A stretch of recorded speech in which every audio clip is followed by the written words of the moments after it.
ঢাকা বিশ্ববিদ্যালয়ের অনার্স পরীক্ষা দিচ্ছিলাম। আমি তখন আদি দৈনিক বাংলা ঢাকা বিশ্ববিদ্যালয়ের রিপোর্টার ছিলাম। তখন আপনারা অনেকেরই শুনে থাকবেন কিংবা স্যারের মনে থাকবেন, রোকেয়া হলে একটা বিদ্রোহ হয়েছিল, সেটার ভিত্তিতে করে ঢাকা বিশ্ববিদ্যালয় অনির্দিষ্টকালের জন্য বন্ধ করে দেওয়া হয়।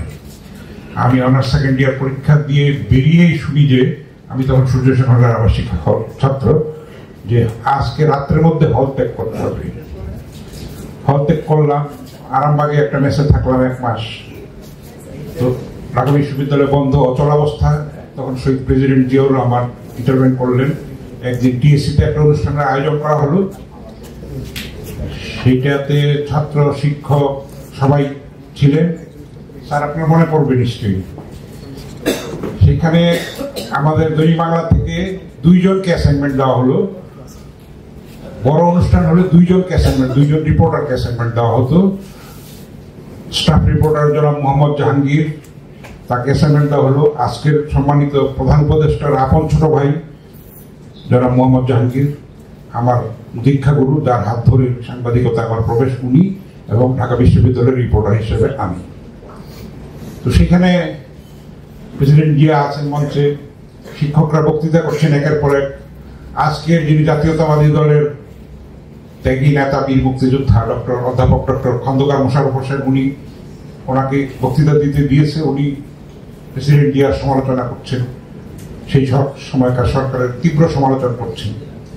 বলেই যাচ্ছেন বলে এক পর্যায়ে বলতে বলতে, আর কতক্ষণ বলবে, প্রেসিডেন্ট জিয়া বলেন আরো বলেন, তো কতখানি আর বলবে, বলতে বলতে কিন্তু শেষে এমন অবস্থা হলো, পরে উনি কিন্তু জাতীয়তাবাদী দলের অন্যতম কাণ্ডারি হলেন।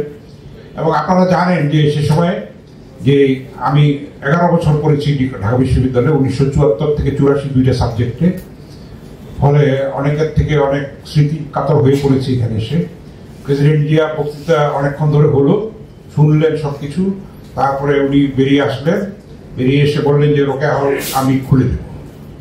উনি এখন হাকিম চত্বর, যেটাই পাশে হাকিম চত্বর, তখন নাম হয় নাই, সেখানে উনি এলেন এবং লেস সিকিউরিটি নিয়ে, সিকিউরিটিটা ওনাকে ঘিরে রাখতে চেয়েছিল। তখন তো এসএসএফ ছিল না, পিজিআরও হয়েছে বোধহয় আরো পরে।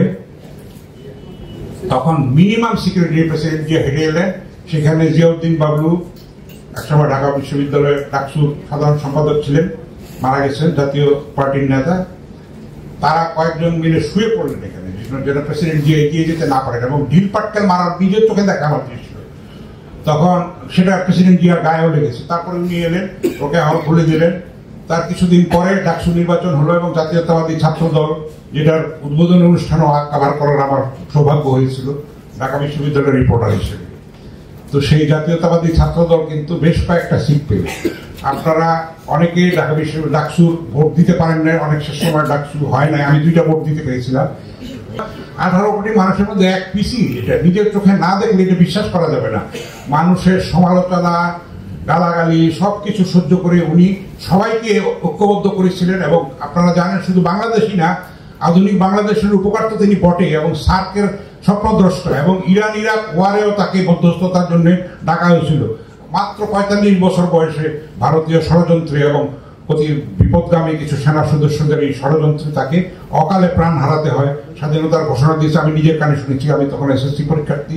প্রথমে ইংরেজিতে বলেছেন, নিজে বলেছেন, তারপরে শেখ মুজিবুর রহমানের নামে বলেছেন, 2 বার বলেছেন। প্রকৃত ইতিহাসকে স্বৈরাচারী আওয়ামী লীগ কিন্তু ইতিহাসকে বিকৃত করেছে, সেগুলিকে উদ্ধার করতে হবে। তারপরে প্রেসিডেন্ট জিয়া, এখন সংস্কারের কথা অনেক শুনছি, আমাদের মুখে ফেনা উঠে যাচ্ছে। প্রেসিডেন্ট জিয়াই গ্রাম সরকারের প্রবর্তন করেছিলেন। গ্রাম হচ্ছে ক্ষুদ্রতম ইউনিট স্থানীয় সরকারের। সেইখানে প্রত্যেকটা গ্রাম সরকার একটা দেশকে স্বনির্ভর করার জন্য, একটা গ্রামকে স্বনির্ভর করার জন্য একটা কমিটি দিয়ে, আমার মনে আছে সেটা জিয়াউর রহমানকে হত্যার পরে সেটা আর বিকশিত হতে পারে নাই। সেটা কিন্তু সংস্কারের বাবা ছিল, আজকের সংস্কারের বাবা ছিল। সেটা কিন্তু পরে এরশাদ এসে উপজেলা করলো, যাই হোক, তারপরে হাইকোর্ট বিকেন্দ্রীকরণ করলো, এগুলি কিন্তু আবার এখন ঐক্যবদ্ধ হয়েছে। এনিওয়ে, তো প্রেসিডেন্ট জিয়ার আরেকটা সেই মনে পড়ে আমার, আরেকটা অনুষ্ঠান হয়েছিল সারা দেশের গ্রাম সরকারদের নিয়ে এসে একটা অনুষ্ঠান হয়েছিল তেজগাঁওয়ে পুরানা এয়ারপোর্টে।